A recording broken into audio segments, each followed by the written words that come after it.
Hey everyone, welcome to Judging for the Win. I'm Dave, and this is my daily ruling. Today's question was suggested by a viewer. Thanks to Tarragon Eames for this one. Amy plays Emrakul, the Promised End, and targets Nick with its ability, while she controls Trouble in Pairs. What happens? Emrakul's ability says that Amy controls Nick during Nick's next turn.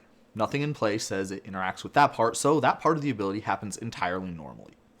After that turn, Nick gets to take an extra turn, and of course there is something that says it interacts with that happening, so that extra turn gets skipped due to the Trouble in Pairs ability.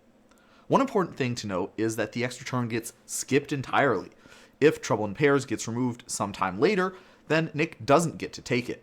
On the other hand, the way that Trouble in Pairs is worded, if it somehow gets removed anytime prior to the start of the extra turn, including during Nick's normal turn, Nick would get to take the extra turn. There is probably not a great chance of that happening given that Amy is controlling Nick during that turn, but hey, you never know. Maybe Nick is looking for a better way to stop that from happening though. So, well, how about this Surge of Salvation? You know, Emrakul might have protection from instants, but it doesn't have Split Second.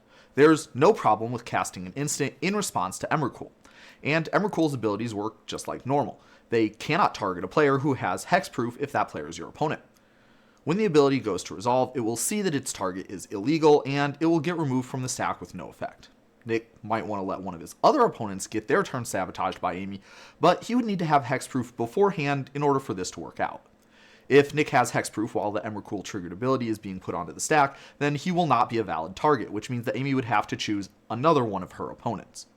Unfortunately, there's no opportunity in between when Amy casts the Emrakul and when that ability goes on the stack, where Nick would have priority to cast a spell that could give him hexproof. That's all I have for you today. How did you do?